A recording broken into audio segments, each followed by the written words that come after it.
Ladies and gentlemen, boys and girls, welcome back to ERA Sunday Championship, and it is gonna be a stellar one as we head into round 3, and we're here at the beautiful circuit of Hungaroring. Opened up in 1986 with tight, twisty corners and with a little bit of fast flows.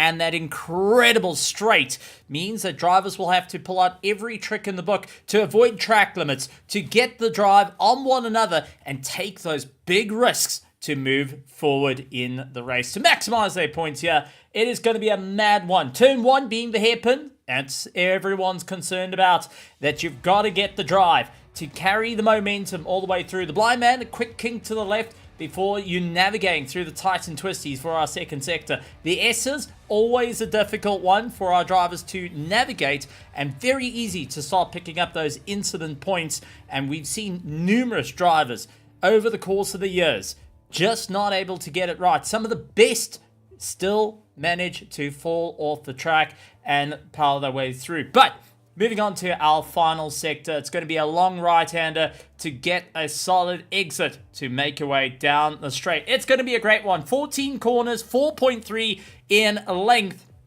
A tight and twisty circuit is set to make things rather interesting. And with that being said, let's take a quick look at the points because, well, in the gold division, Lucas Collard leads out, but he's tied with Soren Blackwell. James Wheatley holds on with 16 points with Cortadas on 16 points as well. This is after the drop rounds, and you can see already first and second are tied, third and fourth are tied. Christian Fingler holds on to that fifth place. Rick Thomas, Darren Christie, Cedric Muir, Sven van der Veld sits on 8 points with Patrick Bell running out to top 10. Now moving on to your platinum, it's Tristan Arcleon sits with 20 points, 2 points behind him. Sebastian Rubison, Martin Spritzer holds on for third. Herman Whitner, Daniel Mutsuma, Chris Wall, David Young, and Richard van Heerden will round out your top 8. Keep an eye on Daniel Mutsuma and Chris Wall, tied up on points. It's going to make life a little bit more interesting. Now, for our diamond, so far, Christoph Peterson, top of the leaderboard with 20 points. Ben Hicks holds on second place with Ernest Lindbergs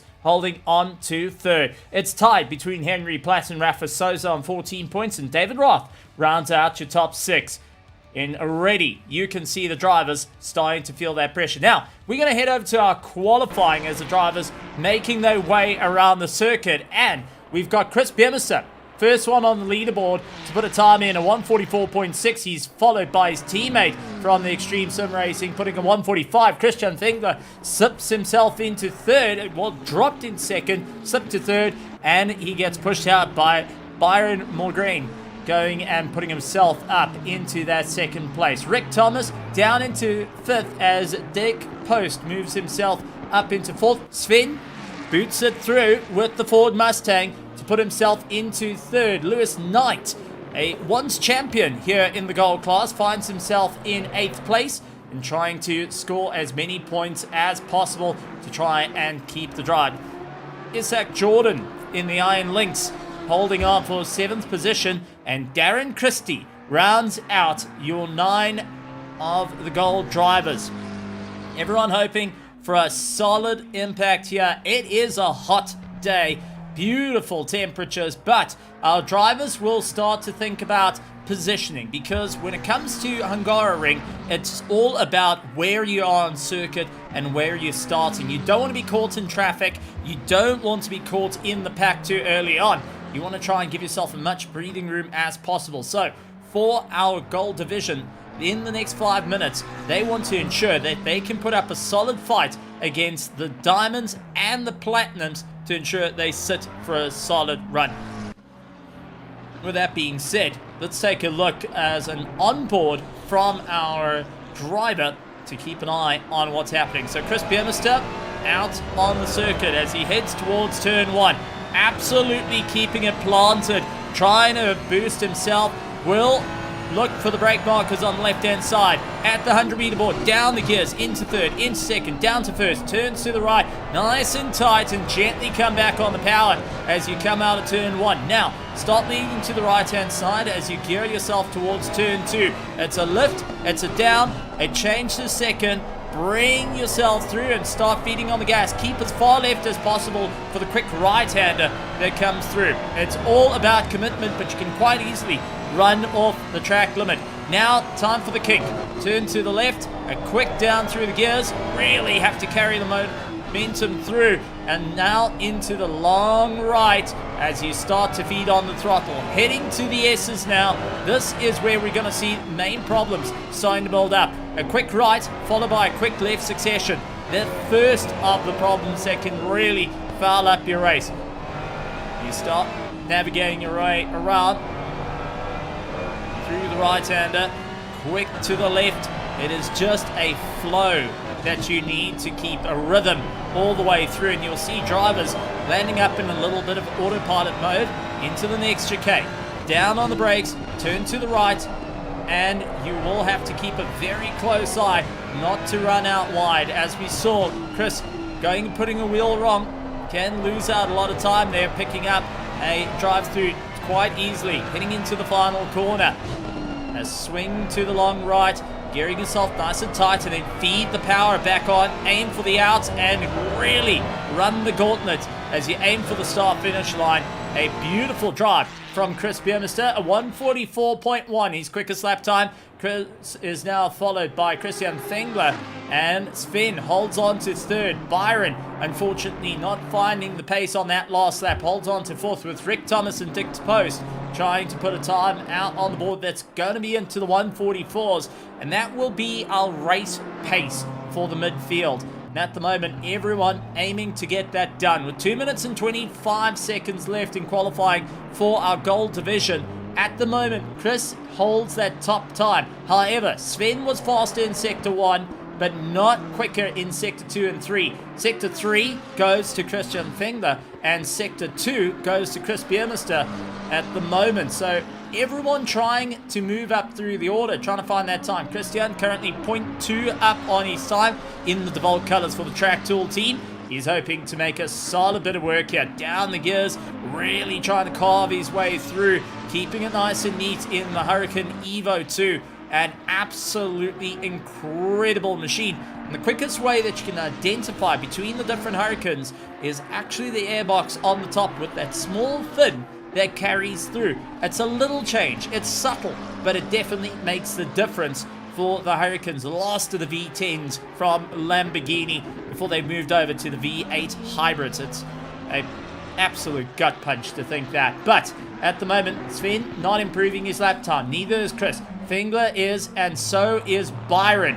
Rick Thomas traveling behind, 0.8 up on his previous lap time. He's going to be looking for a top run. Can he make it through? Final corner as Christian Fengler nails it to the line. He's going to just lose out a little bit of time. Manages to fall down into fourth. He does improve his time, but not enough. Rick Thomas puts in a 1:44.492. Christian holds on with a 1:44.5. Byron comes across the line with a 1:44.565.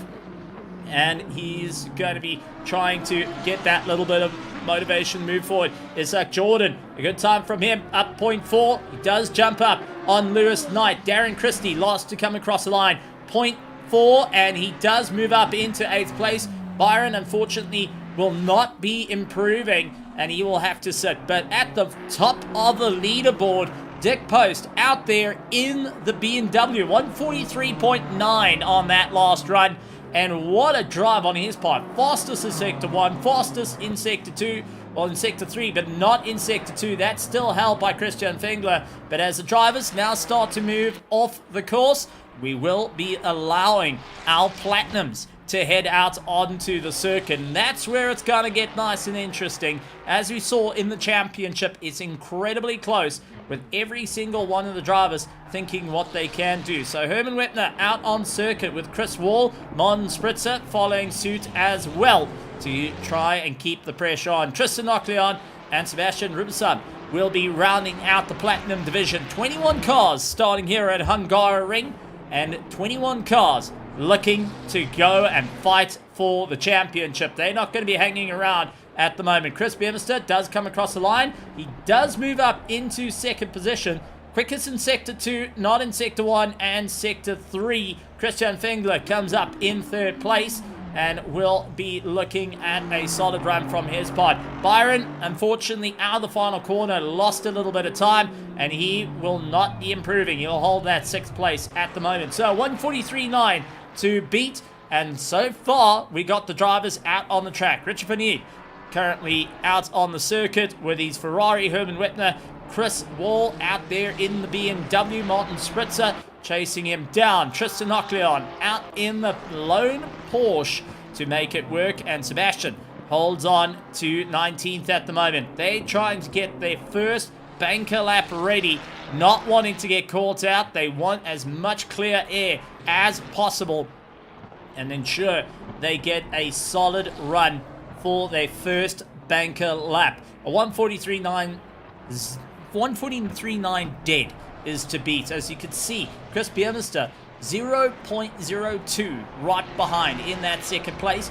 sits with a 1:43.922, and he will be now keeping a very close eye on the rest of the field as Whitner comes on by for the Extreme Sim Racing team. Rich Van Eert comes through the final corner as well. The two South Africans hoping to get the leg up. Chris Wall, it sleeves off for the UK driver as he looks to take the logistical nightmare racing machine to the top, and hoping that he can carry a lot of momentum into the race.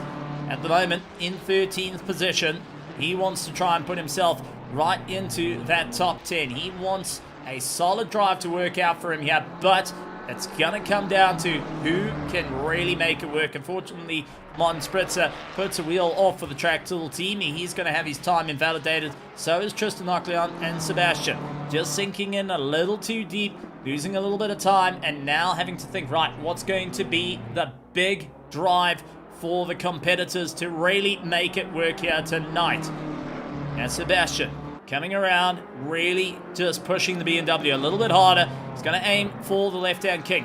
A quick through and managing to utilize as much of the tarmac as possible to get that drive. However, he's still not going to have that lap counted. He put a wheel off, and he will have to think, right, dial it back a little bit, get that first banker lap in, then start building, start working on the drive, work on that consistency, and rather make it work in your favor. However, for Richard and Herman, who are so far up on their first lap time, here they come as Herman Whitner comes across the line. He sets the pace, a 1:43.8 right out the bat. Richard trying to give it a little bit of a run as well as Martin Spritzer manages to put a 1:44.4. Richard Van Eert going to give it everything he can to just jump into that top 5. Is it going to be enough to get in the 1:43? No, he gets a 1:45.2. Holds on to 9th position as Chris Wall will be trying to get a solid time in. Tristan Ockleon sits with a 1:44.520. And Herman Whitner still at the top of the leaderboard. For now, he's making it work for his qualifying. Fastest in Sector 1, in Sector 2, apologies. And Sebastian putting in a 1:43.6. He's the quickest in Sector 1, but Sector 3 still goes for Dick Post at the moment. So still trying to knuckle down on those times. Sebastian fighting to just get even a 10th up on each time. Herman Whitner currently 0.2. Martin Spritzer up 0.4. And Chris Wall yet to get a time on the board for him. Unfortunately, finding those S's is a little bit of a problem. He's up 1.2 seconds since his previous lap, but has been just flirting with those track limits. And he's got to be careful not to go and cause a loss of banker time here. He doesn't want to start at the back of the field. You want to try and make it work, especially considering the fight he has in the championship. Herman Whitner making his way up to the final corner as he goes past pit lane. It's going to be flat on the gas for the Ferrari driver. Can he make it work? Up 0.4. He was the fastest in Sector 2. Boots it across the line and gives it everything to put himself up into first place. A 1:43.4 as he came through. Sebastian will now need to retaliate. He was not quicker in Sector 2, but Herman still holds on to that run. But a solid lap time from him is meaning it's going to be a bit of a battle for the top of the leaderboard. It's getting quicker and quicker as Tristan Ocleon puts himself up into third place with a 143.895. Sebastian, 143.6, and Herman with a 143.4. Rich Van Eed trying to find just that little bit of pace at the moment. Chris Wall down on his time. Mon Spritzer, 0.2 up on his time. Giving it everything he can to really knuckle down, to really make it work here. And ultimately, this is going to be the manic drive that he needs to make it work. Absolutely pushing to just dial it in. Martin currently up 0.6 of a second as he carves his way through. This is going to be an all or nothing charge to make it work as he boots his way through the final sector. 0.65. Can he make it work to put himself into that top 3 fight? It's going to be all or nothing on his part. Richard trying to give it everything he can. Currently 0.2 up on his time with Tristan Ocleon right behind him. 0.1 up on his time. Every single driver doing everything they can except Herman Whitner, currently down on his delta, will be thinking, right, what can I do to make that drive? It's 3 minutes left in the qualifying session. I've got to make it work here. I've got to try and fight it out as Martin moves himself up in second. Sebastian into third. Tristan Ocleon looking to try and fire back to get back onto the front row for the Platinum division. Richard comes through. He moves up to 11th. And it's going to be Tristan Ocleon back up to second place with a 143.620 on that last run.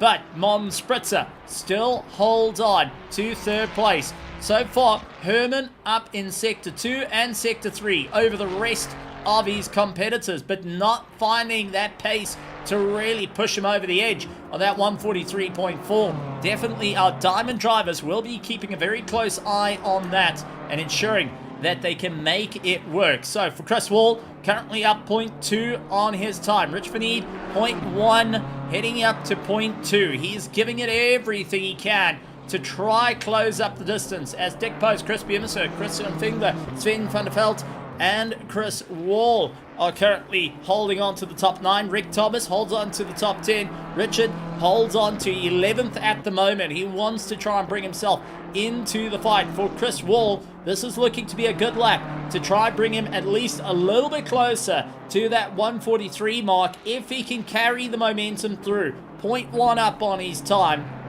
Trying to dig in a little bit deeper, carrying a bit of momentum, but there's not a lot of corners left to play with. Through the long left-hander, heading into the final corner. It's going to be gunning it and make sure that you can get the grip out. You're going to be willing the tires to just work that little bit more. Chris Wall trying to give it everything he can. A little bit of a poor exit though, costs him a bit of time, but he does gain up to 0.3. He moves into 7th position as he comes across the line and will be calling it that for his qualifying session. Martin still giving it everything he can. Herman as well. And Rich Van Eed, unable to improve on that last lap, has literally got one more lap to go and try and push himself towards that top 5. Chris Wall finds himself in 7th next to Christian Fengler at the moment, but will be thinking, right, what do I need to do to make sure in the race that this is going to be a solid one? For Herman, it's now or never for the driver. Managing to get a podium here at Hungaroring on Thursday night. He now tries to see if he can get a first place here at Hungaroring. So from getting a third on Thursday, he wants a first, but he's got a lot of work ahead of him as our Diamond Division yet to go out and set their pace. But it is a very strong time of the 143.4, and so far, Tristan with a 143.6, Mon Spritzer 143.6, Sebastian 143.6. So you've got to make sure that you are sitting in that 143 mark to even have a chance to stay in for the top 5, and otherwise you will find yourself falling down the order. So Herman now 0.2 up on his time. This is going to be an improvement. managing to come across the line, 143.2, just to really stick it that he's there for the fight. Monspritzer moves up to second with a 143.5, a great improvement on his part. Richard trying to carve his way out of the second last corner and going past the pit lane, unfortunately down on his delta. This is going to have to be a splendid last corner for him to really gain some bit of time. And unfortunately, as he comes across the line, he's down on his delta, not able to improve. He will have to be content with 11th position. Now, David Roth back out on circuit with Henry Platt. Ernest Limburgs makes his return in the 488. Ben Hicks out there in the ERA Highway Patrol. Aston Martin, Christoph Peterson, and Rafa Sosa will be the next to head out onto the circuit. Now, for Christoph, it has been a solid run for him, currently at the top of the leaderboard, sitting on 20 points. But he will be thinking, what does he have to do to keep Rafa at bay? And Ernest Limburgs, who's been pretty close in times. Ben Hicks, on his return as well, has been a viable threat. And Henry Platt, so far, has been making great judgment calls on the pit stops that's thrown him further up the order. So out there in pace and the pit stop calls has really helped the BMW drivers. So there's quite a bit on the cards for these drivers, and it's wonderful to see some of the older cars returning. Not only the Nissan GTR, but also to go and see the 488s as a swan song here for 2026, the ERA Season 19 Championship in for a stellar run, and the competitors looking to make it work for them. They want to try and ensure they stay at the top of the leaderboard. They want to ensure that they can continue moving forward, and especially to end off 2026 on a high. What better way than looking at getting wins underneath your belt for the rest of this year, Season 19 and Season 20, before next year we're moving over to a new sim, AC Evo. Still under Kunos, but trying something a little different with some different cars as well. Rafa coming through to get his start to the banker lap. He's currently looking for a solid run here, 143.2 to beat by Herman Whitner, and it's going to be a big factor for every single one of these Diamond drivers to really dial it up a little bit more, try and see if they can make it work. However, it is going to be a difficult race for every competitor, because now they have to think outside the box. They have to think, if you can't get a lap in that is gonna get you to the front, what are you gonna do in the race to mitigate the one pit stop that you have to do in this hour race? Plus, you've also got the success ballast that comes in. We'll talk about that coming into the race. Ben X first to put a time on the board, up into fifth, a 143.8. David Roth puts him with a 143.9 in 8th position. Next for the drivers, Rafa, Peterson, Platt, trying to give it a little bit more of a go as they come across the line. Platt moves up with a 143.170, and I think he's busy listening in on that. My conversation of he needs a 143 to make it work, and really stuck it as close as he can to a 142. However, the rest of the drivers just getting warmed up, trying to find their feet. 5 minutes and 40 seconds to go of the qualifying, and every opportunity to move forward, every opportunity to stay at the sharp end of the field is on the cards here, but you're gonna have to really dig deep to make it work. So Platt currently fastest in Sector 1 and fastest in Sector 3, but isn't as fast in Sector 2 to Wepner, as we do see David Roth up 0.5 on his time. The Ferrari 488 with that monstrous V8 in the back. Beautiful, beautiful car. The 488 Artalia going and really putting in a solid bit of work as a wonderful GT3 car, a wonderful road car, but also really cemented Ferrari's legacy in GT3 racing as part of its stable. The 296 came in, much of fanfare, but not as big of a bang as Ferrari would like to find out against the rest of the competitors, as its V6 turbocharger replaced this 488 with its V8. A little bit of a smaller engine, longer in fuel, but you can't beat the sound as David Roth guns his way through, matching times with Henry Platt. That is exactly on the money, and Ernest Lindbergh splits him up with a 142.6. Platt and Roth both did a 143.1 as they came across the line. A genuine charge on both competitors. Ben Hicks holds on to the top 5, but 2 drivers still trying to find a bit of time out there, as Christoph Peterson just able to put a time in to that 6th position at 143.4. Rafa holds on to 21st. He's put a wheel off, lost a little bit of time, but is going to be really digging deep to try and see if he can get a run through. So Lindbergh's at the top, but for how long can he hold it? A 142.6 is incredibly quick, but we've seen drivers starting to pick up the pace as Rafa looking to put a time on the board. Unfortunately, yet again, putting a wheel off, invalidating his time, couldn't quite get it done. Lindbergh's up 0.3 on his time, with Christoph Peterson out there in the Honda NSX GT3, or for those in America, the Acura NSX GT3. Going back to Honda's earlier days of the NSX, was actually used as the pace car and the medical car out in Formula 1 Grand Prix, namely the Kyalami Formula 1 Grand Prix. They used the Honda NSX to chase down in the early 90s. So, a bit of fun fact out there for the NSX lovers, and you know exactly who you are. You're very quiet about it, but it's always great to see.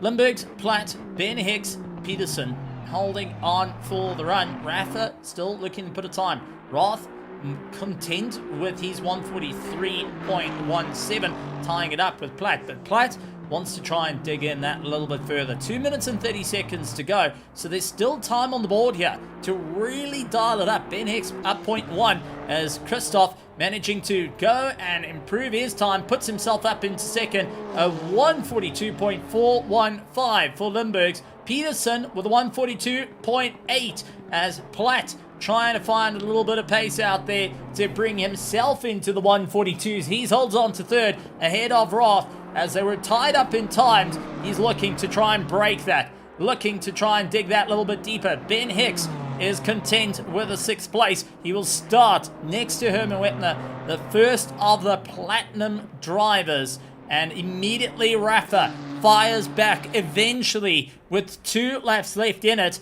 with a 143.1 dead. He's able to hold on to third, but Platt is coming. Currently 0.2 up on his time. Peterson trying to dial it in a little bit more, currently 0.1 up on his time. He wants to try and see if he can snatch away that first place from Lindbergh's, who holds Sector 1 and Sector 2 as his own. Peterson holds Sector 3. We have got 3 drivers still digging deep at the moment. Platt currently the highest in terms of delta, but can he find just that little bit more pace? Can he make it work? 0.4 up on his time. Rafa, 0.3. Peterson, 0.09 as they come through. It's going to be Platt hoping to bring it down. 0.4. Can he give it a little bit of a last push? Loses that time on the exit. Does bring it down to a 142, up into second place, and with 47 seconds remaining, has one more lap to make it work. Peterson fires back immediately to try and put himself back into second with a 142.5, and he parks it off to the corner saying, take that, I managed to move myself forward. Rafa is not done yet. He's currently up 0.01. It's just a smidgen in time, but it might be enough to slowly eke out as he does get a little bit of understeer out of the second last corner. Looks to try and get the run out of the final corner. Gives it everything he can in the Nissan. Just not finding that pace to really make an impact. 143.0 as he came across the line and opting, that's it, I'm done. For Henry Platt, it's his final lap to make it work. He's currently matching his deltas. He is pushing as hard as he can. Runs out towards the dirt, unfortunately down on the delta now by 0.2 as he pulls off to the side. That's it, he's done. He's going to wait for the race to kick up, and what a race it's looking to be, folks, here at the beautiful circuit of Hungaroring. And with that being said, let's just remind ourselves of the race at hand here. Christoph looking for a win to make it 3 in a row. Ben Hicks, who finds himself down in 7th position, is 2nd in the championship. He needs to try and make it work. Limburg holds the top of the final step of the board and top in qualifying. Tristan Lockleon will have a little bit of work. He's starting in 3rd place, 1st in the championship. Sebastian a little bit further down in 4th at this stage of the game. Martin Spritzer, unfortunately, not having an easy time. He will hold out in 2nd place. So we have got some serious runs for the championship and some serious runs for our competitors. But with the race coming up, this is where life is about to get very interesting for our competitors, trying to get that solid run as we cut down back to the track and everyone ready to go. That being said, let's see if we can have a chat to Henry Platt just before he goes out and get an idea on what's his game plan here at Hungaroring. Got a 3rd place on Thursday. No, crossed the line in 3rd. Couldn't quite get an easy time out there. And it looks like he might be a little busy, so we'll try and talk to him after the race. So, eyes forward, everyone looking towards the start line. And it's gonna be Peterson holding on to that 2nd row as they get ready to rock and roll here at the beautiful circuit of Hungaroring. It's an hour's race. And we spoke about the success penalties coming into play. How does the success penalty work? Well, first of all, thank you very much for joining us here at ERA. If it's your first time, if you're coming back, it's absolutely wonderful to have you. Now, to explain it, it's all about trying to bring the grid a little bit closer and causing drivers to think a little bit more. Evolution Racing Academy is all about learning, it's all about improving and testing your skills. So, for any winner of the last race, in each class, they will get 15 seconds. 2nd place will score 10, and 3rd will get 5. So in each class, they will have those success penalties coming into play. Unfortunately, Richard van Heerde, due to finding out of a few accidents, finds himself with 30 points and will have a 30-second stop-go that he's going to have to contend with, and that is from incidents in the previous race. However, for Christoph Peterson, he's got 10 seconds he's going to have to negate before he even thinks about going for that 1st place. Henry Platt came 3rd, so he gets a 5-second. Ben Hicks holds on with 15 seconds that he's going to have to contend with after winning last round at the beautiful circuit of Spa. Going to have to think, right, what's the next plan here? How can I move forward? Martin Spritzer holds on with 10 seconds. Sebastian, after taking win, has got 15 to shake off. Chris Wall has got 5. And Christian Fengler has got 5 to deal with as well. Those are the drivers that have to contend with those stop-go penalties that come into play. So while doing their pit stop, they shake off those times and then continue on. So you factor it into your pit stops of those success penalties, when you're going to do them, and how far you need to be from each of your competitors. No one is going to have the easiest of drives. For Limburgs, despite being in 1st place, he's got some fierce competition behind him, and missing out a couple of rounds hasn't quite helped him out in this fight as well. So he's already utilized his drop round and will be thinking, what can he do to carry the momentum forward? Henry Platt has been in every round thus far and hoping that he can carry the drop round a little bit further into the season to make it work for them. So as the cars come off the jacks, drop onto the ground, you'll see that they'll start to then fire up the machines, get themselves ready to rock and roll, and it'll be all eyes around the safety car. They'll navigate around the course before slowing down to 70 kilometers an hour, holding at 70, then getting on the gas and going. You've got to make sure that you're not too fast, otherwise you will get a drive-through penalty. If you're going too slow, you'll end up with a penalty as well. And that's where the drivers have to be very crucial on jumping on the block. So with that being said, and our drivers getting going, 1st place is going to be the one, the only, likes of Ernest Limburgs. Christoph Peterson finds himself in 2nd. Henry Platt will hold on to 3rd, with Rafa Souza holding on to 4th. David Roth holds on to 5th place, and 1st of the Platinum, starting in 6th, is Herman Whitner.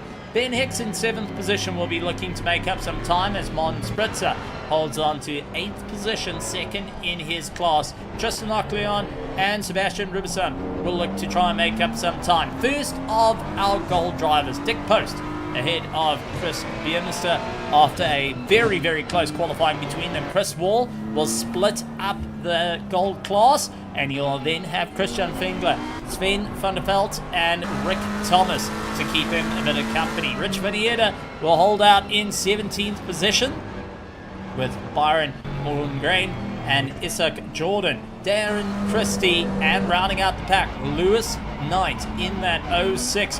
And with a good bit of a smile on it, and a little bit of Hanamiku just for a bit of company, he's going to be hoping to have laser beams to the front. Now, all eyes will go into turn 1, as it's going to be a gentle drive to make it work. Every driver is looking to move forward. Everyone is going to be thinking, right, what's the big plan here? How can you get that solid run? How can you make it work?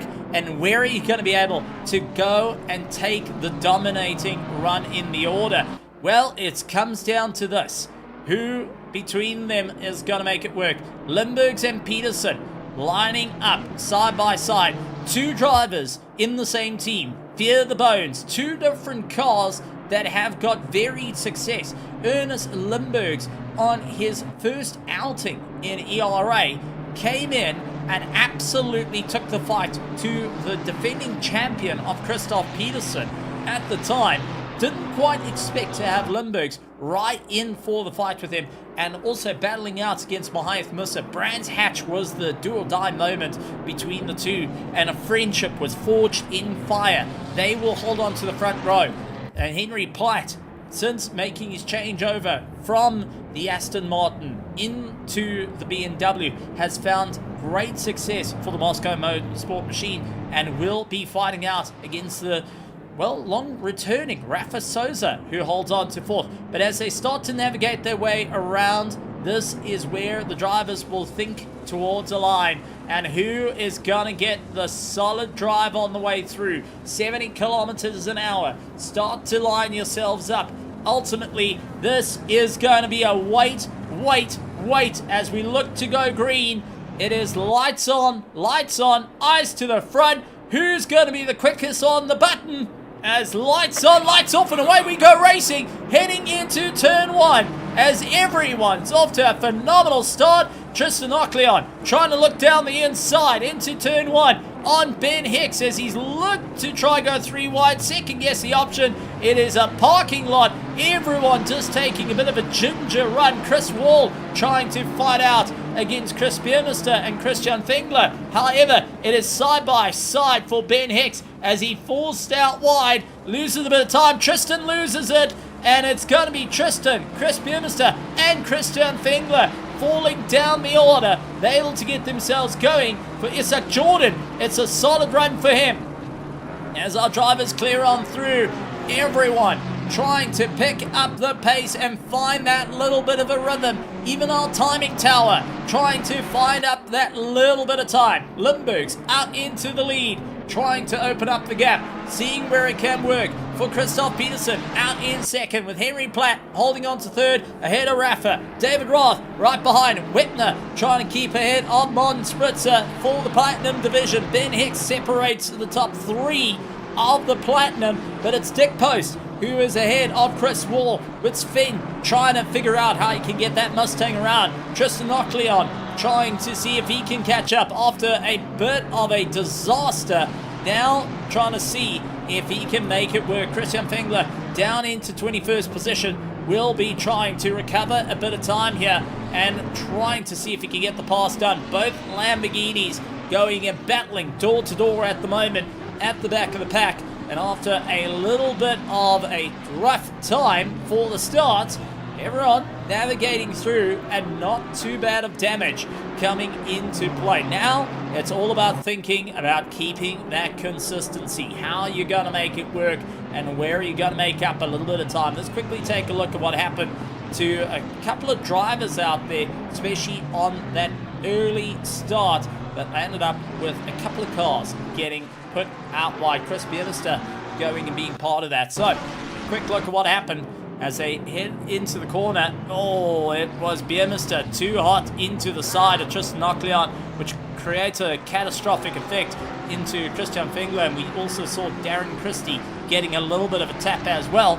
Made a comment out on social media for the Extreme Sim Racing team for Chris Kreff, one of the teammates who usually races with them, saying, well, look for the apex and keep the drive, don't go bowling. Well, I think for a certain Ferrari, it was not to be the case. Chris Biermeister going in, just missing out his brake mark. Unfortunately, the creator of that little bit of carnage so early on into the race. Martin Spritzer keeps pressure onto Sebastian Rupsam, hoping that he can get that drive a little bit further. The track tool team underneath the rear wing of Sebastian, looking for a pass here. It is difficult to get a pass around Hungaroring, but if you can try and force a mistake, that is going to be your best run. Sebastian runs ahead, but Chris Wall trying to keep Sven under bay. As Sven trying to see if he can get around Chris Wall. He does see Dick Post ahead of him, wants to try and close up that distance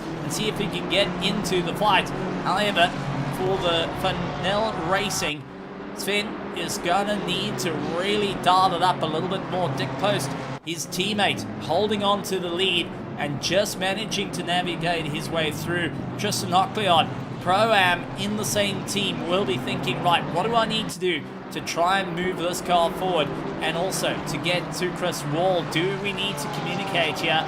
For Sven, it's going to be a keep an eye out. If I can get this pass to work, great. If not, you can go on the attack to Chris Wall.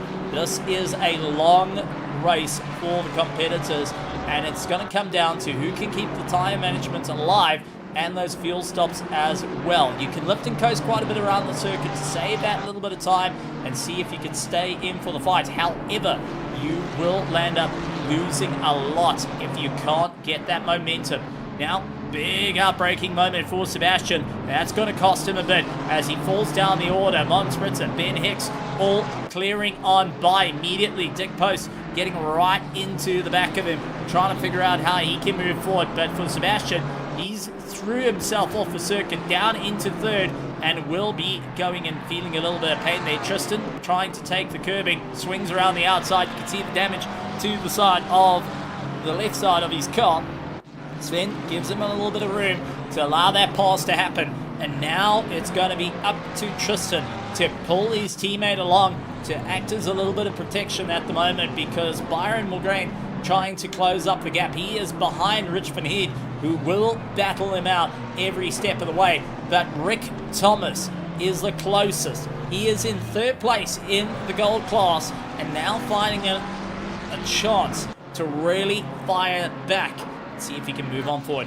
A solid fight coming in. Christian Fengler going and giving it everything he can against Chris Biermeister. After Chris had that little bit of a whoopsie-daisy moment heading into turn 4, it's now who's the last of the late breakers into turn 1, and it's going to be Christian getting elbows out. The German going and forcing Chris a little bit wide there, saying, right, buddy, now you follow me. It's time to follow the bull instead of follow the prancing horse. Let's go after the good smile of Lewis Knight, who's got Darren Christie set in his sights, trying to close up that distance and see if he can get in for the fight. Ben Hicks right into the back of Martin Spritzer, the ERA Highway Patrol, a team that took the fight for the team championship. There was quite a few of these cars over the course of a good couple of years here at ERA, and we're always in for the fights against Track Tool team, also into the fight of Fear the Bones, Logistical Nightmare Racing, and so many more teams of the past. Now Ben Hicks, the lone officer, trying to put the pressure on the Track Tool team, trying to see if he can get that little bit of a run, and ultimately going to have to give it everything he can to make it work here tonight. It's not going to be an easy drive. It's going to have to be one that you keep a very close eye out as we do jump on board the rear wing of Martin Spritz. And you can see how Sebastian is also trying to hunt for his way past, outbraking himself through the corners, costing a bit of time out there. We'll be thinking, right, what's the game plan? How can I think a little bit forward here? Where am I able to get that drive to really make it work? For Ben Hicks, it's about keeping the drive, keep the rhythm, knowing that he's got to clear both Martin Spritzer and Herman Wepner before he can even think about attacking David Roth.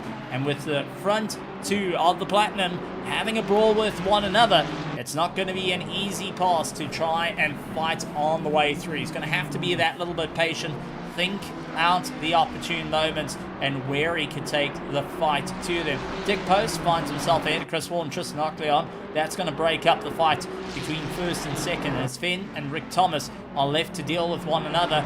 The Fennell Racing and the likes of the Extreme Sim Racing battle out. Ooh, contact as Lewis Knight and Chris Biermeister having a bit of a coming together of the minds. Biermeister once again becoming a little bit of a harpoon out there up against the Nissan GTR. The Godzilla just getting knifed in the rear right and unfortunately put him into the wall. That landed up with a bit of contact and Chris going and giving the position back saying sorry, but for Lewis Knight that has just cost him a ton of time.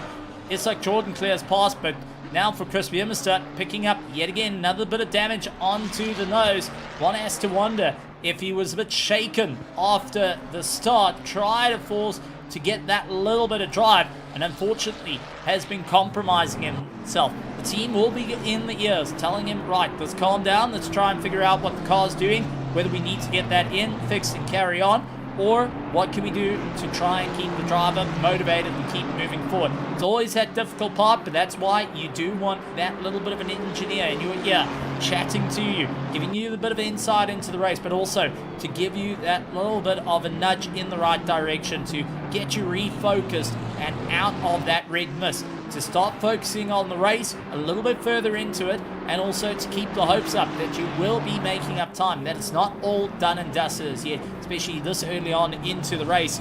It can take a lot of wind out of your sails, as we see Ben Hicks yet again putting the pressure on Martin Spritzer, trying to find out that little bit of drive. Christoph Peterson has the fastest lap time in the race. Now this is crucial for the championship, folks, because the fastest lap in each class means it's one extra point that gets handed to the drivers. Oh, Ben Hicks gets right into the back of Martin Spritzer there, causing a little bit of a loss of time for Martin. For Ben, a little bit of an unsteady moment, finds Sebastian right up into the back of him. As I was saying, fastest lap does give you one extra point. That gives you a little bit of room in the championship, and also does want to go and cause drivers to really dig deep to try and find that time to really make it work for them. However, in that being said, you can land up with it costing you time as well. Because you start focusing on getting the fastest lap, you might land up burning through your tires a little bit too much or burning through your fuel a little bit more. They do have 2 tire sets for the weekend, which has to be shared between qualifying and the race. Many of the drivers trying to take their set from qualifying over into the race to burn them through before putting a new set of boots onto the car and carry on. Some go the other way round, try and get a little bit of a leg out on the competition with a new set of tires, but then start to put the old set to get them through to the end when everyone's trying to save that little bit of fuel. It's definitely a gambling game out there that can either work in your favor or not, and that choice alone can already start to line up whether you're going to get that solid run in the points. Darren Christie trying to defend the inside line as we do see the fight going on. A quick cut back for Christian Fingler as Darren gets right back into that diffuser of Christian. After the sweep round, he does look towards the inside. The McLaren looking rather racy out there, but however, Christian now getting a solid drive in the Lamborghini, climbing back up through the order. After falling down with that earlier spin out, he makes up a bit of time and will position himself currently just out of that top 5 in the gold class. Currently lies in no, he actually does lie into the top 5. Apologies on that one, as we do see Ben Hicks, for some odd reason, outbraked himself, cost himself time, and brought right back into the nose of Dick Post, who's now fouled up. That's allowed Chris Wall to get the dive on him. Chris clears on through. Dick getting absolutely mugged by the drivers just by having an unfortunate situation on Ben Hicks coming off the circuit. That's now changed up his race. Tristan Ocleon now into the back of him, will be communicating with his teammates saying, right, you got to push or you got to let me go. Chris Wall is right there for the taking, and fourth in the race for my class is on the cards here. We're either going to play fair, or we're going to not play fair, and we're going to have to be square. So it's diving down the straight, giving everything he can in the toe. Dick Post doing everything he can to hang on to the back of Chris Wall, late on the anchors, trying to bring it as close in as possible. Very, very tight through turn 1. Flat on the gas, had to counter steer as the rear started to step out just a little bit on him. Really trying to see what he can do to make it work out in his favor. However, for Dick, he's getting pressure put on by his own teammate. Oh, massive counter steer. Once again, trying everything he can. Lost a little bit of time there, and also could have lost the lead for the gold class. And for Tristan Ockleon, that would have backed him up quite a bit. Sven van der Veld gets into the back and sees for an opportunity here. He's 1.8 seconds. That would have heard on the comms that a little bit of a moment was had for the teammates. Solid run for our top runners, Limburgs and Peterson, pushing each other that little bit harder with Henry Platt now starting to try and find a little bit of time out there, seeing where it's going to work out for him. However, this is where life gets a little bit tricky as Platt once again has to think about tires, fuel, what can he do to get ahead of these two? What can he do for the undercut? And for Peterson, he needs to open up a 10-second gap to Henry Platt just to make sure that that stop-go doesn't wipe him out, but also needs to try and get past Limburgs to try and get rid of a 10-second as well to hold on to the lead of the race. However, for Limburgs, he's got no success penalty to serve it at the moment. Last lap time, though, 143.192 for Limburgs. Peterson holds on with 143.165. His quickest run so far has been 142.7. So still trying to keep in for a solid lap time. Platt with 143.177. Just slightly off the lap time of Peterson, but Peterson's getting that toe that's helping out. Fight out for second and third in the Platinum class as Sebastian loses out to Martin Spritzer.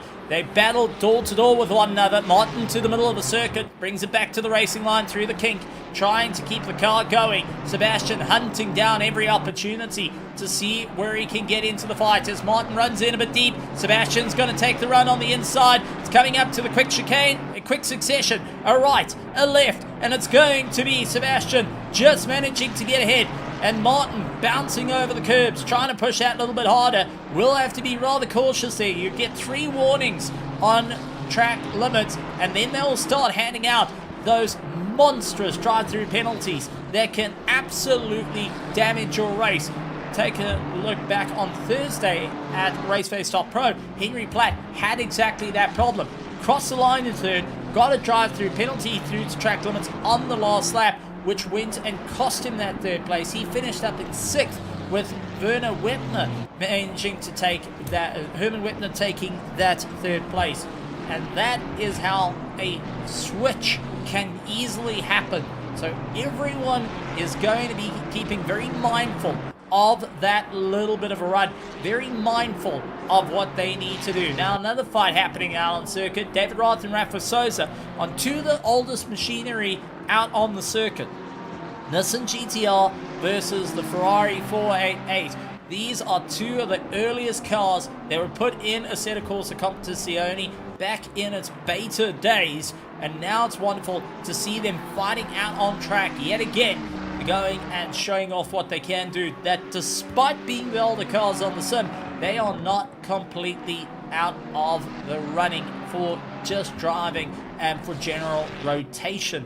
BOP really giving a new lease on life on these cars as they're able to fight against the more modern day machinery such as the Ford Mustang and the Lamborghini as well. So just a bit of a solid run, and it's good to see that the 2 golden oldies get to have a fight. Roth and Souza are young in their heart and young in mind and body, taking on some of the older of the machinery out there. I say older, but yet that is late to 2010s, 2013s that these cars were out in general running, and still to this day out in the world racing in various GT3 categories, not just in racing in the SRO, but unfortunately the 488 finding its time racing as a GT3 car coming to an end in 2019 was the last time they rolled one off the factory floor, and unfortunately Rafa driving this year the Nissan GTR road car and its entire family put to bed for now. End of a generation, end of the Godzillas for now. That will be brought out back another time, that's for certain. So two drivers having a bit of fun out there. Hans Spritzer and Sebastian still keeping each other rather honest at the moment as the gap starts to open up. Tristan Leon trying to make up a bit of time to Chris Wall as the top 10 fight continues. And one driver finding himself back in for the fight has got Lewis Knight ahead of him.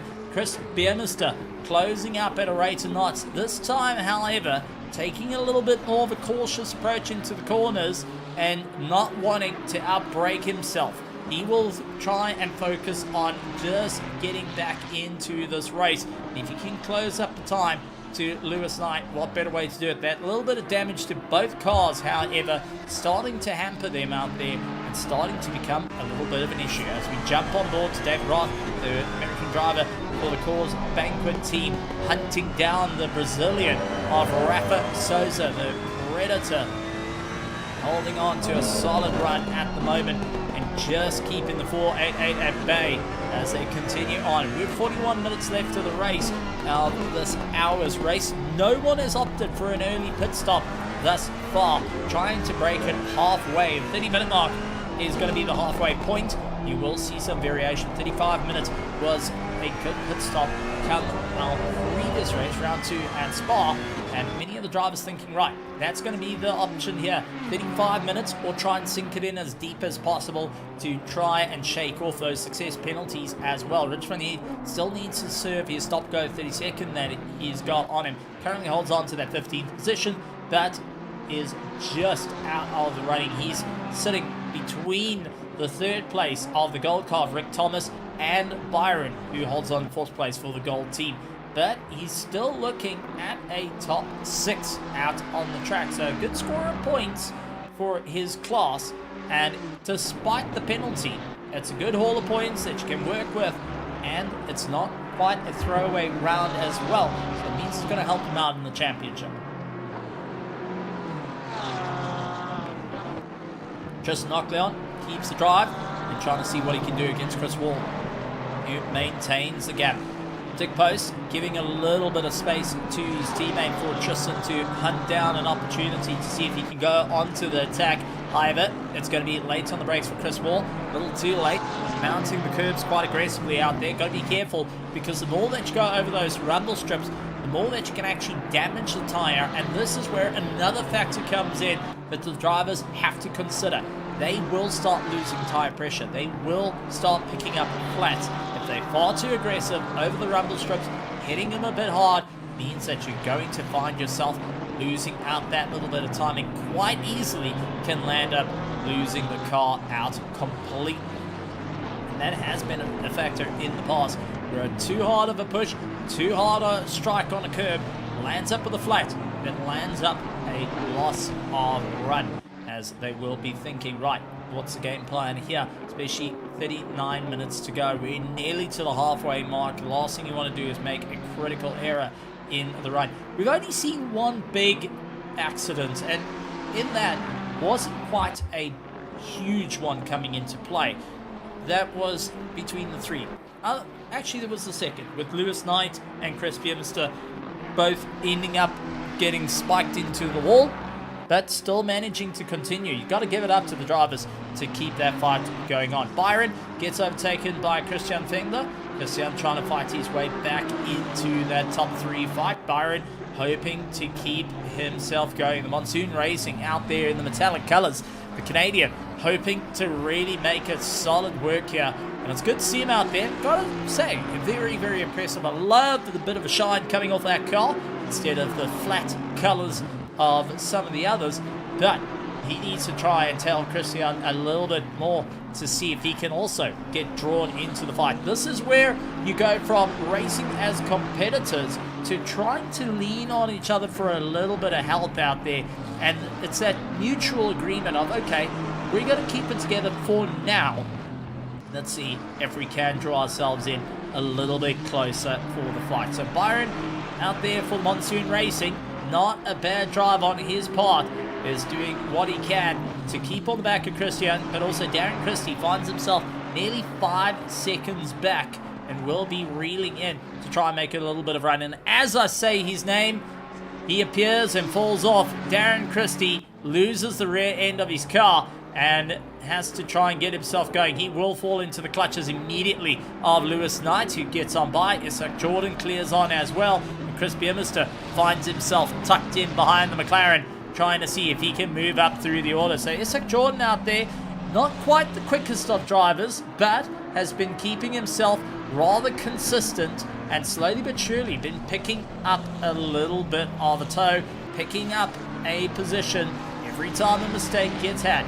You don't have to be the quickest, but if you can keep that consistency into play, it's going to help you out on circuit. So Chris now trying to see what he can do to bring himself a little bit closer. He looks into turn 1. Oh, took a dive. You could see the car just having to peer in for the inside line. He had to try and back it off quite a bit. Unfortunately, it nearly would have been into the side of Darren Christie, something he does not want to go and have, and putting on more damage to that Ferrari that's going to cost him a bit of time in the pits. They will be trying to evaluate the damage of that car and see how much is it actually affecting him. Is it worth getting it fixed in the pits to cost him a couple of more seconds standing there, or is it going to be, right, it's fine, get yourself going and see what you can do to bring the car through to the end. So a little bit of a thought out there, and gotta say, this is where the damage model can be rather forgiving in ACC to allow the drivers that little bit of breathing room. Lewis Knight tucked in underneath Isaac Jordan, trying to see if he can clear on by Isaac out there in the Iron Lynx colors, trying to see what he can do against the Good Smile Racing machine of Lewis Knight. As he applies the pressure, he's going to be sitting with a smile ear to ear, but he's going to look in the rearview mirror and see Darren Christie starting to close up that gap as well, trying to get the drive. Chris Wall, first car into the pits at the 35-minute mark, and that is going to set the bar for many of these drivers to start thinking outside the box, start looking at how much of an effect that's going to play in this race. So Chris Wall is going to be the very first driver to go and keep an eye on. Byron follows him into the pits. He is going to try his luck on this for the undercut. Both drivers trying something a little different, but remember Chris Wall had that 5-second stop go success penalty that he needed to shake off as well, as it will be a thought process out there what he's going to do. I do think it's going to be a new set of boots put on that car, and we'll be thinking, right, now it's try push through to the end. Both Byron and Chris still holding in the box to see what they can do. Hardest charger at the moment, Lewis Knight up 4 places from where he started. Sebastian up 3. Sven van der Veld up 3. Rick Thomas up 3. Rich Van Eed up 3. Isaac Jordan up 3. Darren Christie up 2. Chris Biermeister down 7. And will be trying to pick up the pieces of this race. David Roth maintaining position. As you can see, Rafa getting unsteady. He pulls into the pits. Rafa into the pits. David Roth tried and looked to follow in as well. Fortunately, wasn't quite the case.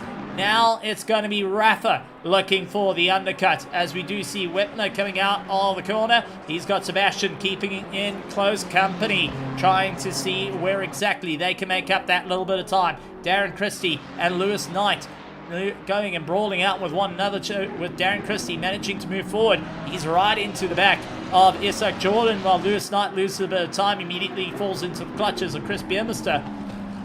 They all trying to find that little bit of time. Rafa, with no success penalty that needs to be done, he'll be focusing on a clean pit stop to get himself in, out, and continue on the drive. However, for the rest of the field, they're going to circulate that little bit longer and keep a very close eye on where Rafa filters out to, and how far down the order is that going to bring him. Darren Christie starting to look a bit wily behind Isaac Jordan, looks to the outside, outbraked himself a little bit, trying to see if he could go for the cutback. It ran out too far wide, compromising his drive, and that is going to throw him down.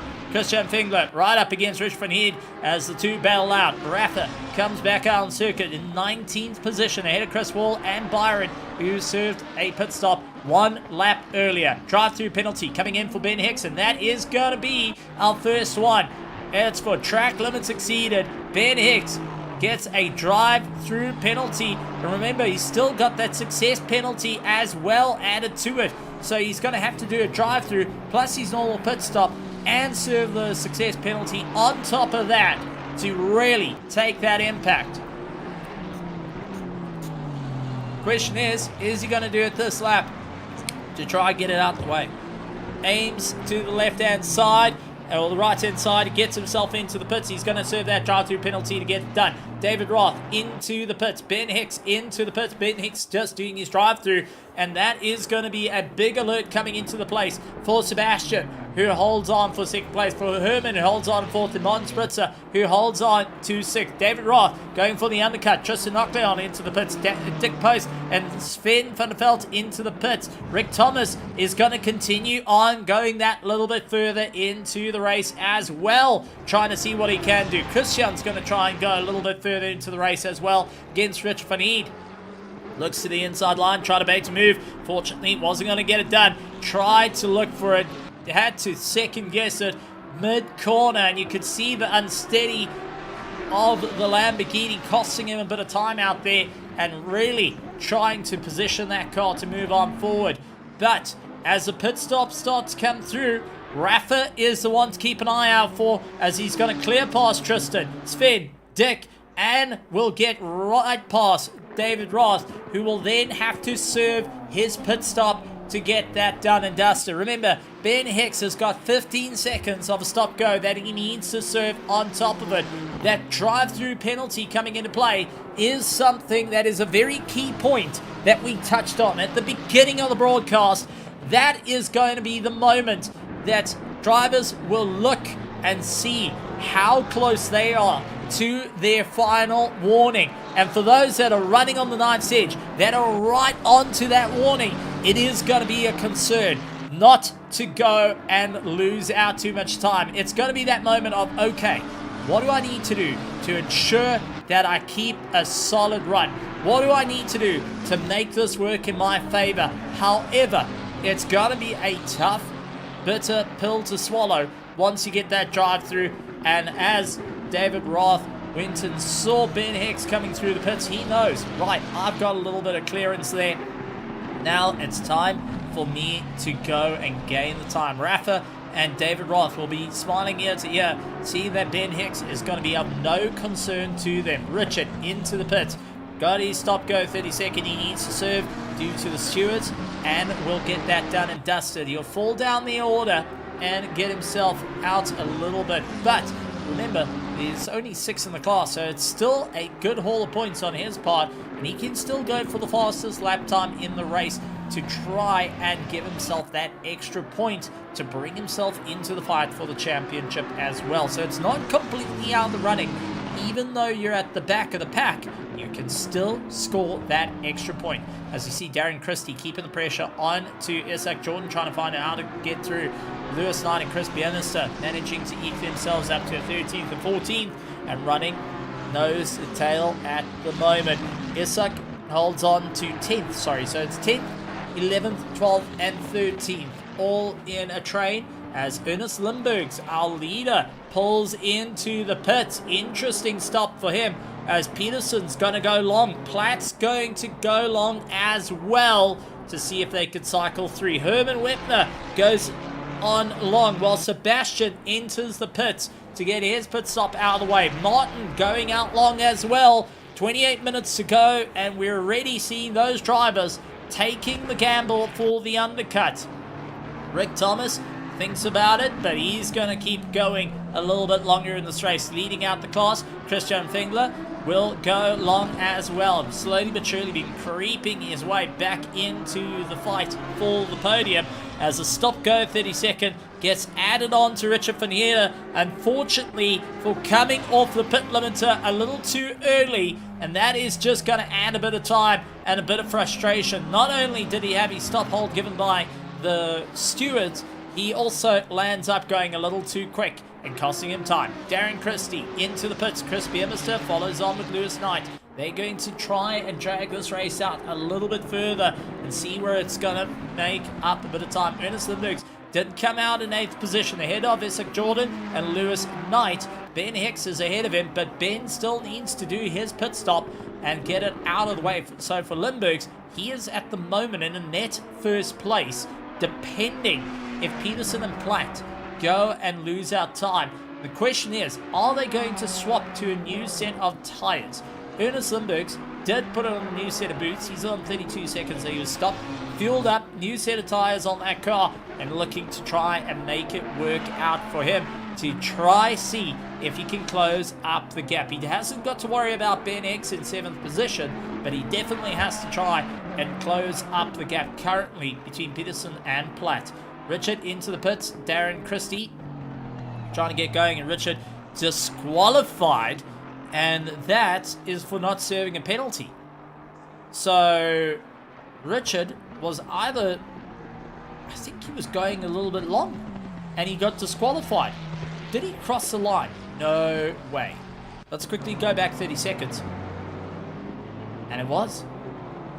He went a lap too long, all came into the pits way too fast, and that threw him out of the running there, and unfortunately finds himself disqualified out of the race. A gut-wrenching blow for the driver, who was on a solid charge to really make it work for him. So we keeping an eye on the battle for Chris Beermister and Lewis Knight as they followed through, but we do have yellow flags that came out for Dick Post as well. He landed out into the weeds and a bit of damage to the car as well, so not an easy time out there. Let's quickly go back 30 seconds to find out what exactly happened to him on the way through. So he did have Sven van der Veld ahead of him, and just put a wheel wrong and bang into the wall from going and fighting out at the front. Dick Post finds himself with a severe amount of damage to that BMW just by putting a wheel wrong into the dirt. It's gone and compromised him, bashed in that nose, and has thrown him down the order. Henry Platt into the pits. Now this is going to be an interesting call as he's fallen right down the order. Rafa going and moving up to 12th. 11th, and David Roth up to 12th. So for Platt, it was a big fall down into the bottom, and not an easy time out for the 120 car. Didn't seem to have come off, so it was just a planned pit stop that unfortunately has cost him a bit of time and really thrown him down the order, not to where he wanted to be. Mon Spritzer makes his way down into pit lane as Herman Wetner continues on. Christoph Peterson continuing on as he sees Dick Post trying to limp that BMW around and trying to just see it through to the end. Lewis Knight going and baiting a move for the pit lane, but decides he's not going to go for it. Chris nearly following suit underneath that rear spoiler. Didn't have too much time to make it work, and continuing on that drive a little bit longer. Everyone hoping to get a long run, and oh no, we've got further information coming in from Henry Platt. A big shout out to Henry. He landed up disconnected out of the race. That's why he's so far down the order, and Henry Platt now on a recovery mission down in 20th, still has to serve his pit stop, but a disconnect is the reason he got thrown down the order. A gut-wrenching blow for the South African, who was on for a podium. Now try and see if he can recover some of the points. He can go for the fastest lap of the race, try to take it away from Peterson with a 142.7 as his fastest lap time.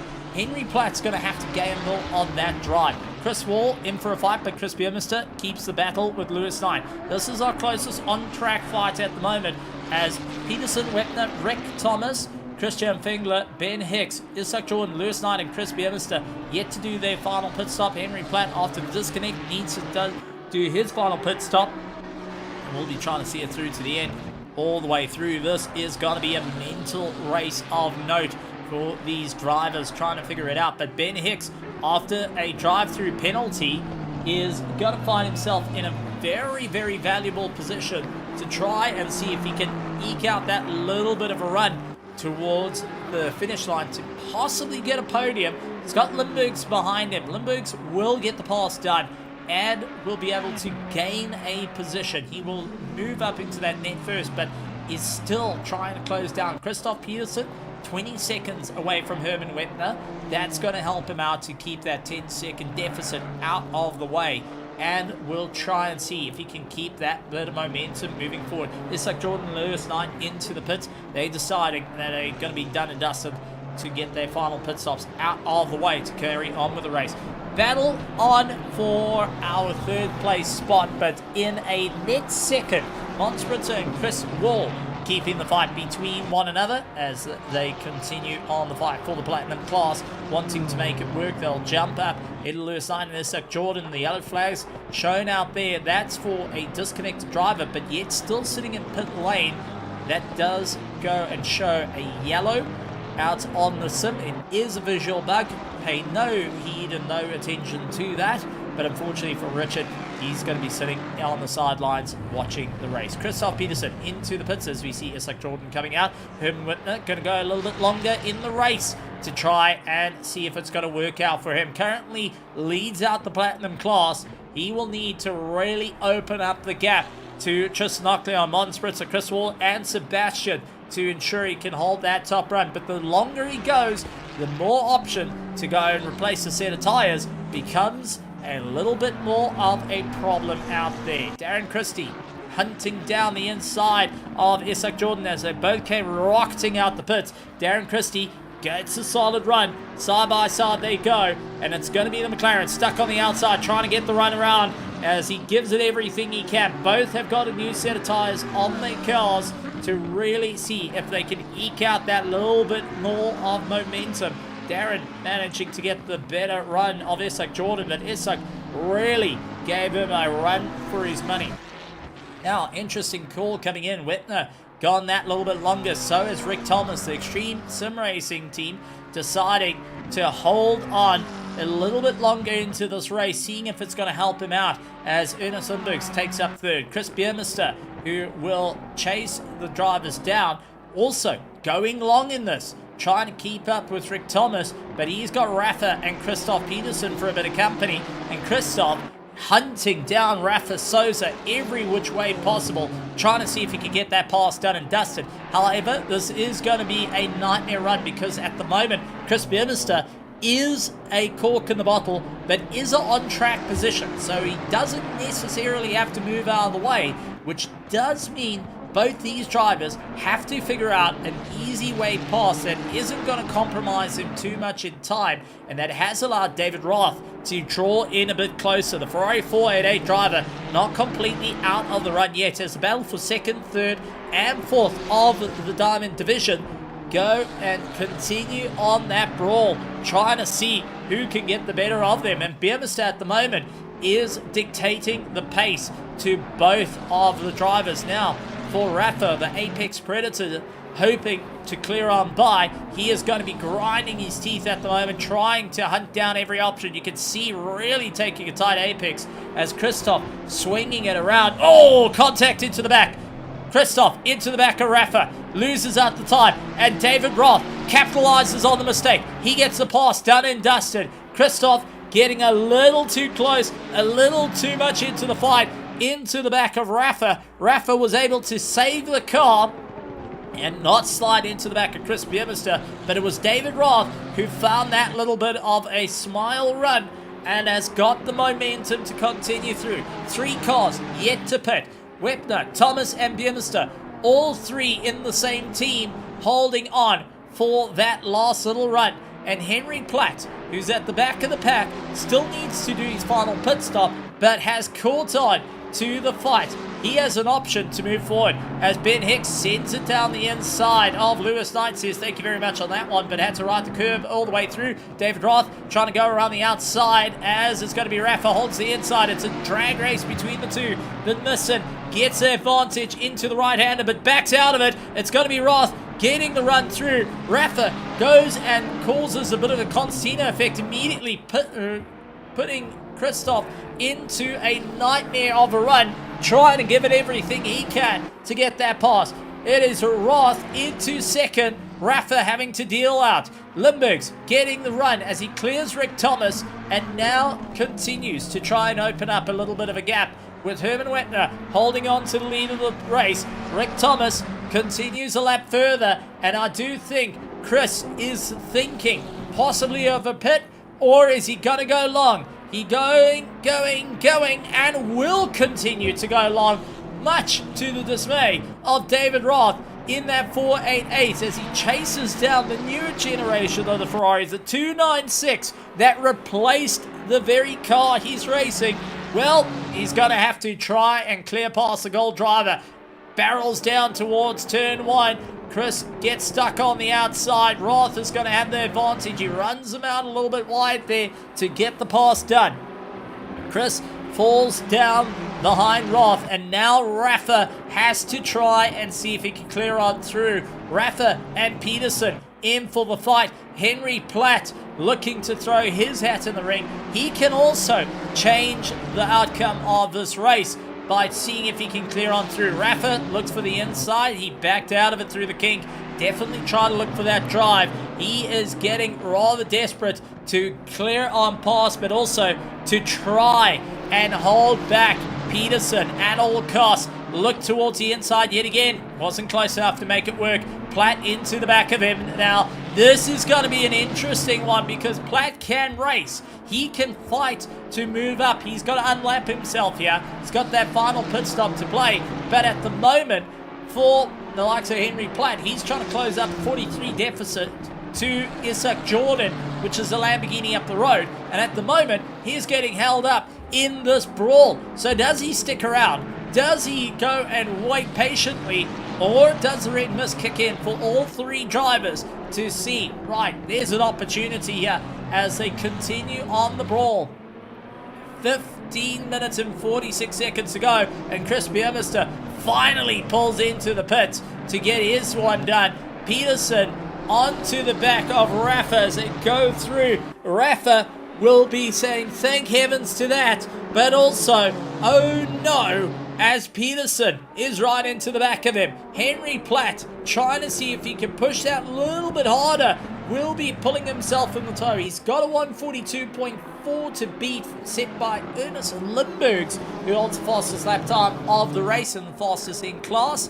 They continue to try and find out what is it going to be. Now Chris Biermeister tumbling down the order. He's going to keep a very close eye on this man here as Finn comes through, taking up that second place. Byron is next out of the final corner. Can he take up third before Chris exits pit lane? And he's dragging along Christian Fengler in for the show as well. And Christian gonna go in for the pass. It is going to be Chris dropping down the order. Will be thinking, right, now I've got to try and make up a few points after a bit of a disastrous race. Rick Thomas holds on to the lead for the gold, with Whitner leading on for the lead of the platinum. Martin Spritzer holds on for second place of the platinum, with Tristan Ockleon holding on to third. Chris Wall into fourth, Sebastian Ribson, and rounding out the pack would be Rich Van Heerden. Unfortunately, with a disqualification, is going to take him out of the result. Rick Thomas holds on for lead of the gold division. Sven van der Veld holds on for second. Byron Monagran holds on for third. Christian Fengler, Dick Post, with Chris Biermeister coming out a little bit further back ahead of Lewis Knight, Darren Christie, and Isaac Jordan rounding out the gold division. But it's for the diamond. Ernest Limburgs out in alone. Currently fastest lap time and currently holding on to the lead of the race. A full set of hold points here ahead of David Roth, who holds on for second place. Rafa Souza holds on third for now as Peterson applies the pressure to the back of him. Ben Hicks holds on to that top five and will be keeping ahead of Henry Platt come the end of the race. Unless something happens, it is going to finish out roughly in that order. The uncertainty of the drivers of who is closer to those drive-through penalties for cutting the circuit, well, Looking at quite a few of the lap times, getting quicker and quicker. A few liberties being taken out there as Peterson looked for the inside of Rafa, couldn't quite get that drive round. And for the final spot on the podium for the Diamond Division, for Christoph Peterson, who has been a stalwart charging up to the front, currently on 20 points, with Rafa chasing him down in that championship. So is Ernest Limburgs. He's going to be thinking, right, what do I need to do to make it work? Holding on for second and third, however, for a tentative second and third. They're yet to go into the pits for the Platinum Division. Martin Spritzer, Tristan Lockleon, and Chris Wall fight through. Chris right onto the back of Tristan, trying to see where he can hunt on by, and wanting that final step on the podium thus far for the Platinum Division. Not an easy time out there. You got to think outside the box. You got to make it work. And every single driver thinking, what can they do? Rick Thomas eventually pulls into the pits. Well, Herman is going a little bit longer in this race. He's going to be thinking, right, I'm starting to run on empty here. I've got to think about my options, but also I need the gap sustainability to hold against Martin Spritzer and Tristan Lockleon, who are currently fighting on for that second and third place. Chris Wall is going to be fighting up against Tristan. That's going to cause a little bit of a slow between the two drivers, and also see what they can do that a little bit further. Christoph Peterson still continues on the fight, just not having an easy time out there. As you can see, both cars bouncing all over the show, softly sprung, trying to see what they can do to really make it work. Over the curbing yet again, quite aggressive for Peterson as he's trying to make up a bit of time. The scuff marks on the back of that Nissan were courtesy of the Honda of Christoph a little bit early on in the race, and you can see in the review mirror on the top right left-hand screen, top left of your screen, you can see Henry Platt, who is a couple laps down on them after a disconnect. He still fights on to see where he can finish up. 0.2 of a second separating the drivers as they continue on to brawl for the run of that third and final spot of the Diamond Division with 10 minutes 48 seconds to go. Everyone's stepping up the pace. Herman yet to do his final pit stop, so is Henry Platt needing to do his final pit stop plus his success penalty of 5 seconds, becoming third in the previous race. If you're just joining us into the race, a big welcome to every single one of you. Welcome to ERA. Welcome to round 3 here at Hungaroring, and it has been an absolutely manic race from the start from each of our competitors, looking to go that little bit forward into the race, trying to see what they can do to move forward. Everyone hoping to get that solid drive at the moment. Chris Wall keeps the pressure on to Tristan Lockleon. Both drivers counting down the laps at this stage of the game. See when Herman Wepner comes into the pits for Christoph Peterson. It's attack and wait as Rafa continues to brawl out. The Fear the Bones driver not finding the time to get past the apex predator of likes of Rafa Sosa. The Brazilian keeps Christoph at bay. The German not having an easy time out there. The Brazilian driver Rafa making his return back to ERA in the last couple of seasons after a bit of a hiatus, continues on to fight out, and what better way to get elbows out with Christoph Peterson, who was our last season champion, now trying to see if he can make it 2 championships in a row, restarting his streak. However, it was Ernest Limburgs that put an end to the streak. 8-time champion eventually couldn't quite hold against Ernest Limburgs, who took the victory by a single point. Rafa Sosa was also right in for that fight, and that's going back to season 17 as the drivers got to fight around Bathurst to really give it everything they can. Now, with that being said, we're into the last 8 minutes and 40 seconds of this race. This is where it starts to get a little bit desperate, and we already saw one of it as Sebastian scores a drive-through penalty. That's going to take him out of the title fight and will be going and compromising his race. So Sebastian Rubinson, unfortunately, for track limits exceeded and for going a little too quick, finds himself visiting pit lane. You will see Henry Platt there going and serving his pit stop, but a drive-through penalty means that he's out of this fight. Chris Wall and Tristan Ocleon left to set the fight between one another. Christian Fengler fighting out for gold against Byron, who holds out for second place. Sven holds on to the lead of the golds as they continue on the brawl. And Rick Thomas finds himself a little further back, trying to play a little bit of catch-up after a late gamble and a late pit stop, not turning into an easy run. These drivers are just hammering out the laps, trying to make it work. Chris Beamister, Lewis Knight, Darren Christie, and Dick Post, with all that damage to the front of the BMW, still maintains 5th position in class, still maintains a solid fight for the run. Chris Wall and Tristan Ocleon still sharing a bit of paint out there, pushing each other. Oh, Tristan taking a lot of curb.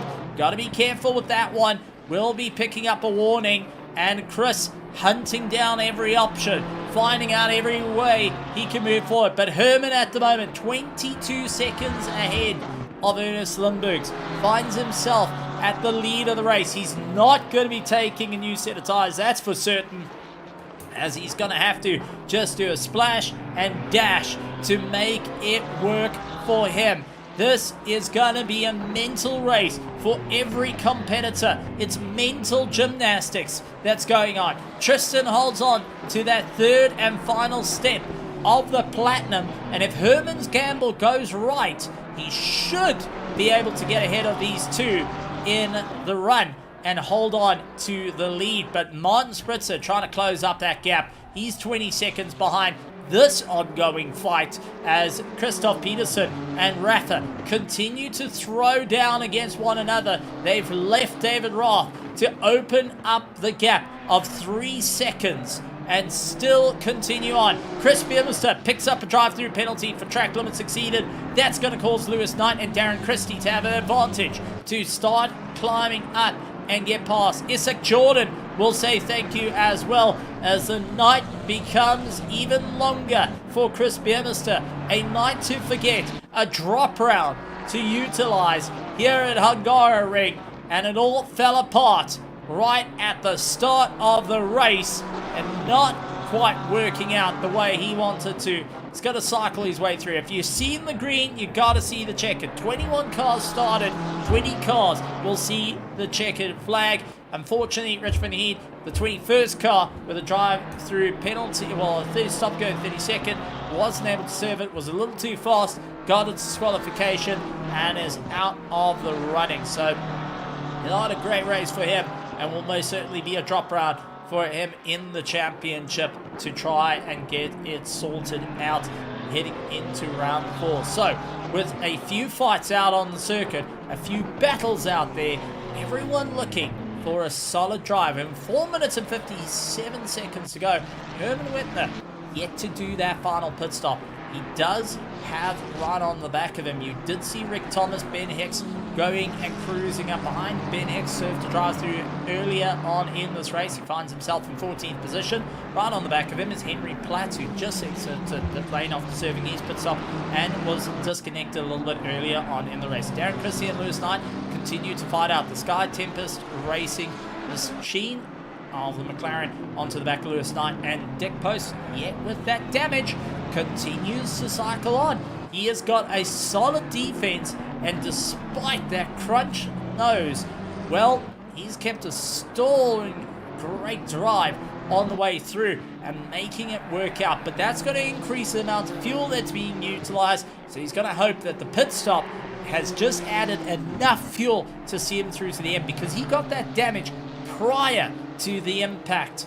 And well, prior to, actually no, it wasn't prior, it was after the pit stop, he ended up getting that damage. So what fuel calculations he worked out was before getting damage, as Darren Christie gets a bit of an upset moment.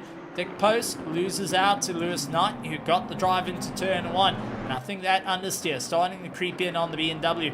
Lewis Knight will open up a little bit of breathing room away from Dick Post at the moment, leaving Darren Christie to try and find his way by. Looked to try go around the outside, couldn't quite get it done into the kink. closes right up on that diffuser, swings around the outside, and Dick, unfortunately, no answer for it, as Limburgs will see the fighting trio and think, right, don't cost me time here, guys. I'm on a solid drive. I'll hold the fastest lap time of the race.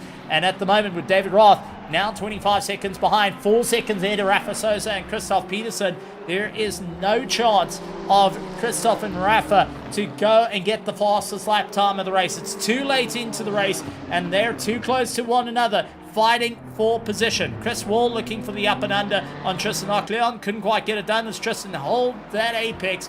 Got that little bit of a run. Still holds on for third place. Herman is taking the gamble of the century here to go for the pit stop onto the final lap. However, is it going to play into effect as he's into the pits now? And it's all eyes to watching for this. Martin Spritzer, 20 seconds off Christoph Peterson, finds himself into the final sector, coming in for the run through the S's, and will be seeing what he can do. Herman will have to have a splash and dash to make it work. As Ernest Limburgs takes over the lead of the race, he will go and open up a little bit of room. David Roth will be looking to try and get that pass done and dusted. Herman Wepner still waiting to get going. He sits, he waits. Roth coming through the 488 will clear on past of Herman Wepner before he's out. But the question still remains, will Herman get out ahead of Martin Spritzer as Rafa defends into turn 1 to try and keep the likes of Christoph at bay? He does manage to get it done. Wepner gets rolling. It's 10 seconds clear. Wepner will hold on to the lead for the Platinum class. It was a gamble and a half that's paid off, and now just needs to keep it clear. He needs to keep the run. Martin Spritzer holds on for second, meaning the fight for third between Ocleon and Wall will continue, and they know it's now or never for the final step of the podium. Byron and Christian Fengler fighting each other out for the final step.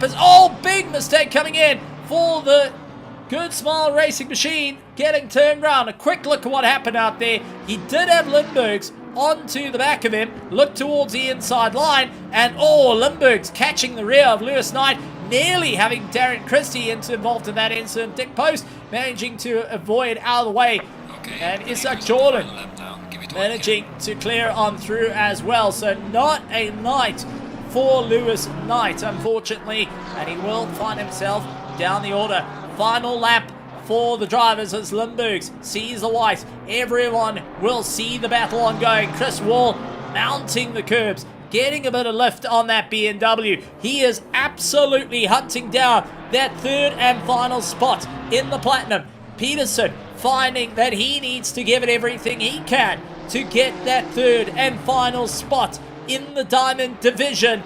And at the moment, it's Sven van der Veld, Christian Fengler, and Byron Mulgrane going and rounding out the top 3 for the Gold Division, while Isaac Jordan and Dick Post battle out a little bit further down in the fight.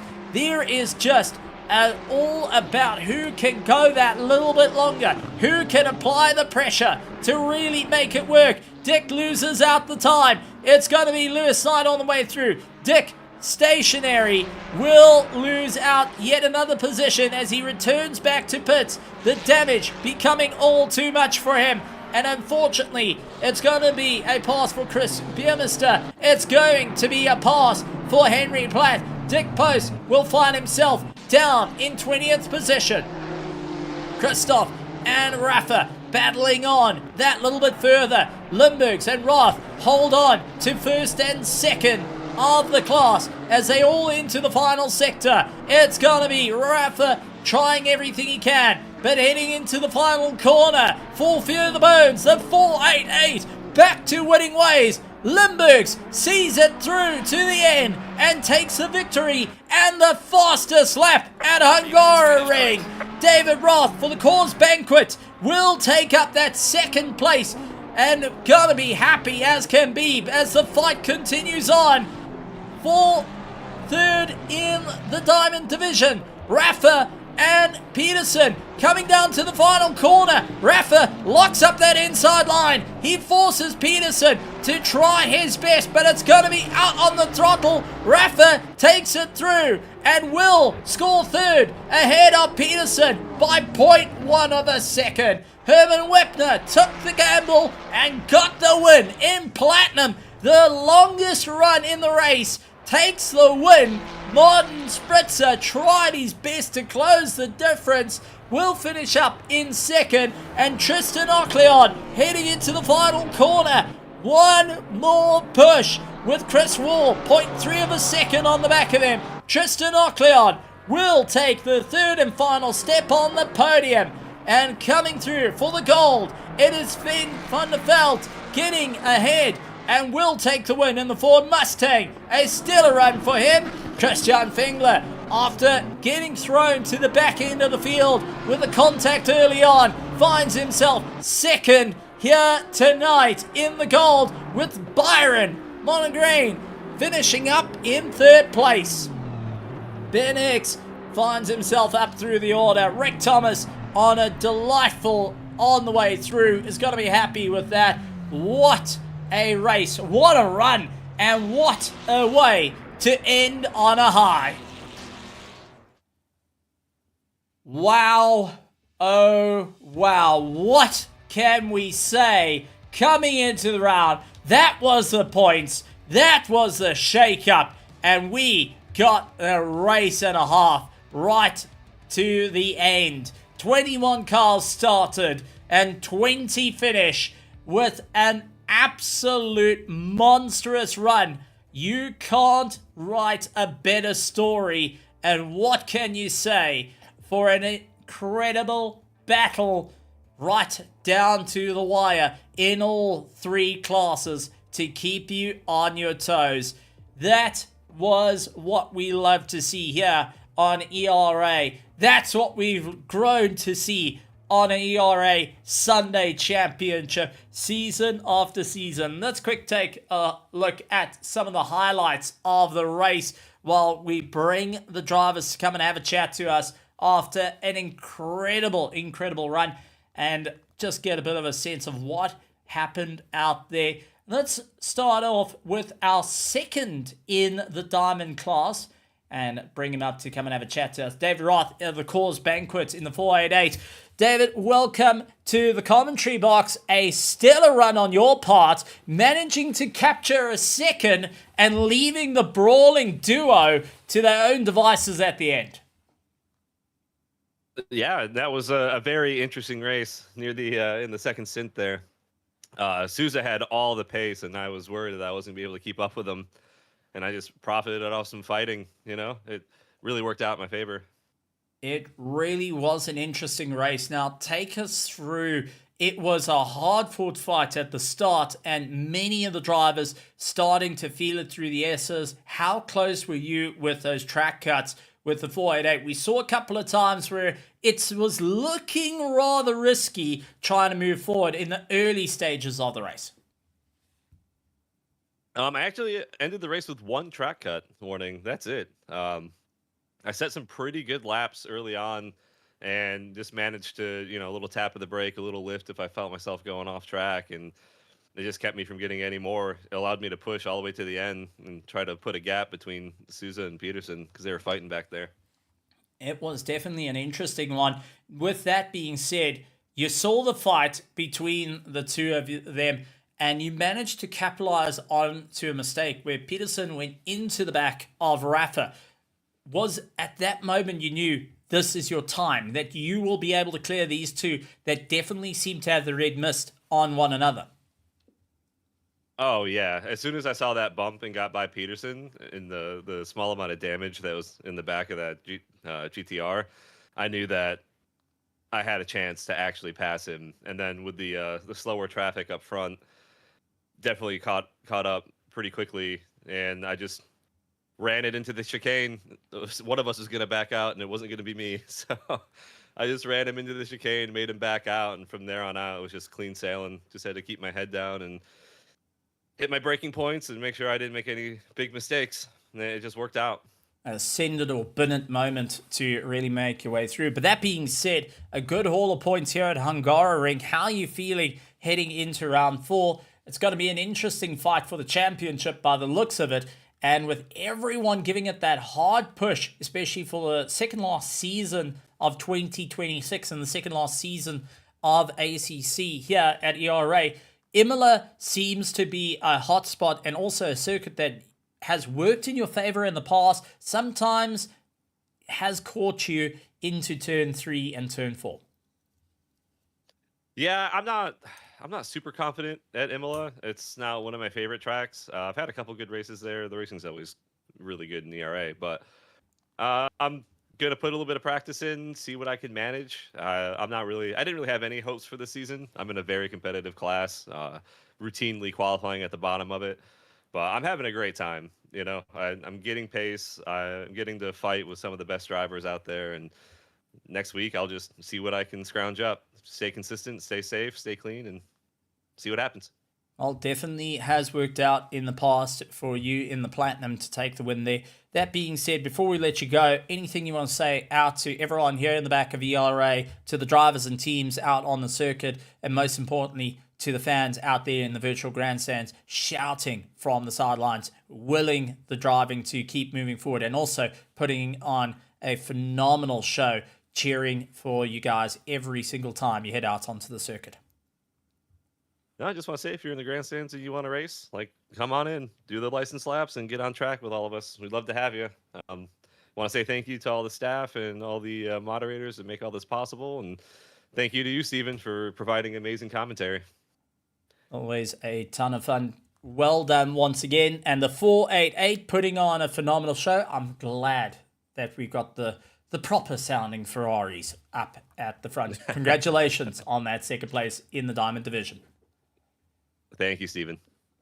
David Roth on a stellar one. The Cause Banquet going and showing on a good show. That being said, before we bring in our first place overall in the Diamond Division, let's bring in our first place in the Platinum Division that took the gamble of that very, very late pit stop. The Extreme Sim Racing driver of Herman Whitmer coming in. Herman, a stellar run here at Hungaroring. I think this is going to be a circuit that's going to be one of your favorites come to be. Thursday, a third place at Raceface, and now going and taking a first in the Platinum with the biggest gamble of the season, pitting right at the end, a splash and dash to try and finish out ahead of the pack, and also leading out the race for quite a considerable amount of time. Let's talk about that, because that was a very, very risky move to go late for the pit stop and relied on everything working right. The lap times to be on point, the traffic to be on point, and also for you not to get held up into any fights. How's it, Stephen? Yeah, luckily, Monday night racing taught me very well. The tire drop-off on this track is not as bad as expected. So the gamble paid off. The pace was consistent. Blue flags, lap cars didn't really bother me. Yeah, consistency wins.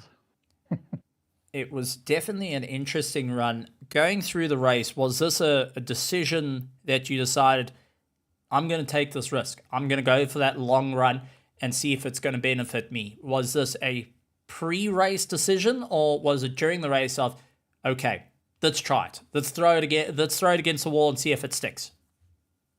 It was definitely a pre decision. It's I filled it up with 90 liters, almost a full tank.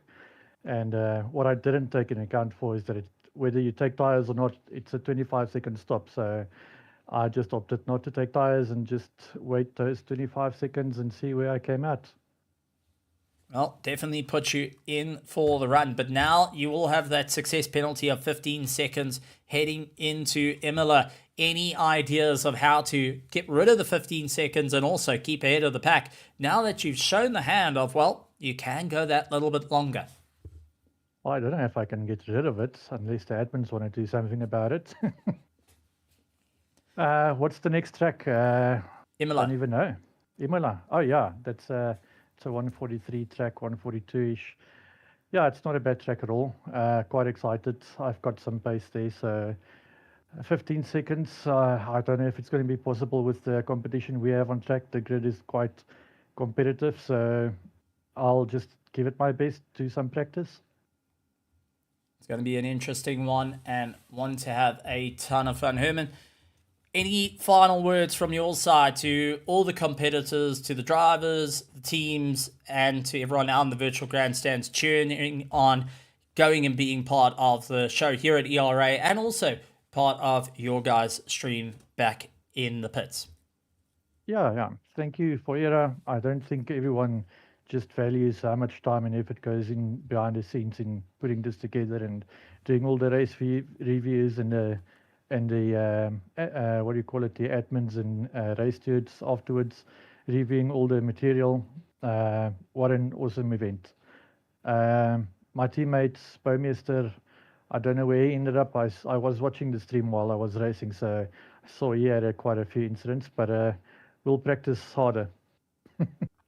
Most certainly the case. And well, for Chris, it was learning where the braking markers could be after a few moments where it was a little too far. But I know the team will be working quite hard on it. Well done, Herman, on a stellar drive and taking the gamble to take the win in the Platinum class.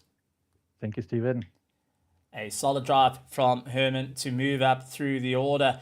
That being said, we're going to bring in Ernest Limburgs and then finish up with Christian to go and have a stellar run.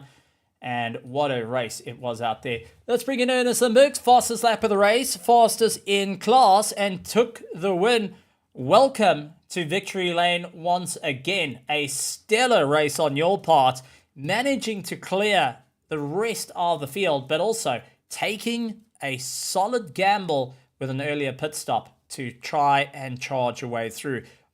First of all, let's talk about qualifying. Incredible pace out there and managing to get down into the 142s. How are you feeling and how did you get that pace? Yeah, I mean, Hungaroring has always been my best track. I mean, this is the track that I won my first race, I believe, way back when I was in Platinum. So Hungaroring has always had a good spot in my heart. So I was really confident going into this race, even with maybe not as much practice as I would usually do. But yeah, seeing that I got pole, I was really happy. I mean, Peterson had a 10-second penalty, so I don't think I would have lost it anyways, unless I made a huge mistake somewhere. But it was still nice to get those extra points for getting pole. It definitely helps you out in the championship to really bring the fight a little bit closer. How was it navigating around the circuit? Track limits has always been an issue. We saw a couple of drive-throughs coming out, but also some solid fights within the field, meaning that you're having to try and get your way through the back markers that are in their own fight and not necessarily keeping an eye on the rearview mirrors, and also you're not wanting to get into those fights to influence them too much as well. Yeah, I mean, Hungaroring is the street circuit of of ACC. Like, it's one of the tightest tracks we have. But yeah, the track limits. For the most part, I was doing fine. I got 2 track cuts in the first half of the race, but after that, it was pretty smooth sailing. I found my rhythm. I just kept pumping out laps unobstructed, and it was really simple from there on out. Well, definitely a clean run and a solid one that, in fact, heading into Imola. With that being said, anything you would like to say to everyone in the virtual grandstands, to everyone back in the pits, going and keeping an eye on the race, because now the target firmly square on the back of your 488. Yeah, first I want to apologize to Lewis for giving him that tap in the last couple of laps of the race. I did not expect that speed difference. My apologies. But yeah, I just want to say thank you to everyone who's still watching, who's still participating in this old game that is soon about to die. But still, it's a lot of fun. It brings a smile to my face to see all the reoccurring faces coming back to still drive some laps around on this game. And yeah, I want to thank you, Stephen, for still commentating with us, for staying with us. Hopefully, we'll see you in Stockers at Evo as well. It would be nice to have a familiar face commentating for us. And yeah, thanks to all the admins who are still making this work. And yeah, thanks for everyone for watching. Absolutely wonderful stuff. Ernest, congratulations on the victory and a stellar drive, taking the victory overall, but also in class. Thank you. A stellar drive from him and a solid run. But the ending off our interviews today is a driver that qualified well, found himself in a bit of a brawl, lap 1 incident, threw him down to 21st position, and having to really drive the wheels off the Lamborghini to eventually bring himself back into the race, finishing second in his class. Let's have a chat to Christian Fingler. Christian, I mean, this was a race that tested you start to finish. How are you feeling after that? Sweaty. This was a mental challenge. I mean, the hit early on took a lot of joy out of the first few corners, dropping really to dead last. But yeah, it was an insane fight back, and always seeing those fights on DTM. You know, like considering myself probably comeback king at this point. And yeah, I've already had some time to review lap 1, and just want to extend congratulations to Sven van der Velde for winning gold, and he has already apologized for the misjudging that he did on turn 3. And the rest is to the stewards. Could have been much, much worse, but the Lamborghini performed here really well. You had to be very tiptoey around a lot of corners, but it worked out, I want to say. I mean, it was a solid run from the back of the pack, and it was quite a thing. You started out in 14th, you got the climb into the top 10, you got chucked down to 21st. When it started getting to the end and you saw that you're in the run for a spot on the podium, when did it start becoming real to you? After fighting with Byron for a bit, for that third place spot, after seeing Rick Thomas still ahead waiting to pit, when did it start becoming a reality that you've managed to pull it back from the brink, from the jaws of defeat, and to bring the track tool car a bit closer in the points? Yeah, that was really when I went past Rick Thomas when he decided to take his pit. It was a bold strategy, one that does certainly make sense. I felt that the tires were manageable. Just I wouldn't have done the gamble, and turns out I did well, I guess. But yeah, it was really just in those last few laps when I got on a start-finish straight, passed by Rick Thomas, and my team was like, "Yep, that is just Van der Velde in front of you. There's no other gold." And I look at the time; there was probably like 10 minutes left or something, perhaps even less. I don't know. And it was just, okay, bring this home, bring it over the line. That's it for now. Well, an absolutely incredible drive to see you get it through to the end. That being said, anything you want to say to everyone back in the pits, everyone out on the grandstands, just really putting on a stellar performance here tonight and really going and showing that the ERA Sunday Championship Season 19 is going to be a nail-biter right to the end.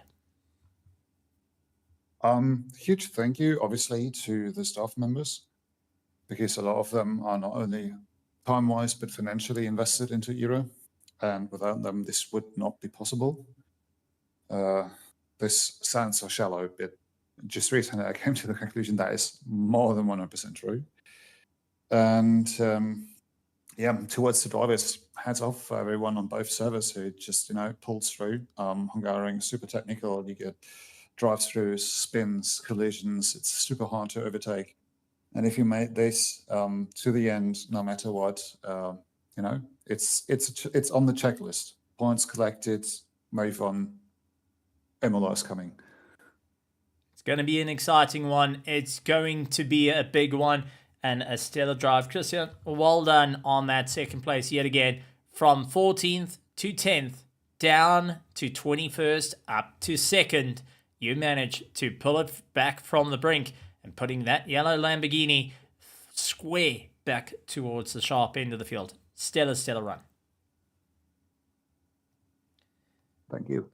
That's Christian going and getting a solid run. Folks, we're in for an exciting season, and the points are going to really reflect that as everyone's starting to just dial it up a little bit more, trying to see where they can get that push through. Next week, we head out to Imola, a circuit that is technical, it's fast, and it's going to be a little bit more open. Expect the drivers to take a few more risks to fight for the sharp end of the field, but it's going to be an incredible one. Lots happening here at ERA, and you definitely want to keep an eye out. On Thursday, we head to the Rive and Drive on Assetto Corsa Evo. On Wednesday, it's the ERA Sprint Series, and on Sunday, we head over to Imola for the ERA Sunday Championship.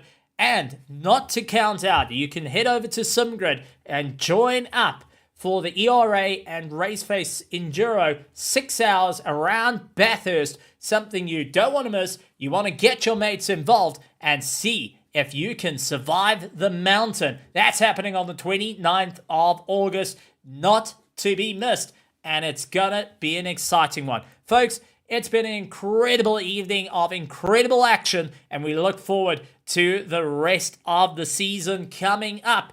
And who is going to finish out ahead in all three classes here in Server 1 and all three classes in Server 2? We're going to find out coming towards the end for Season 19. A big thank you to all our admins behind the scenes, to all the drivers and teams making it here tonight, and also to you out in the virtual grandstands, leading the charge forward and being part of this incredible show. And we look forward to seeing you out in Imola. The only way that you can keep track of all the action, hit the subscribe button, hit the bell notification icon, and let us know what was your favorite part of the race and what is your favorite circuit on Assetto Corsa Competizione.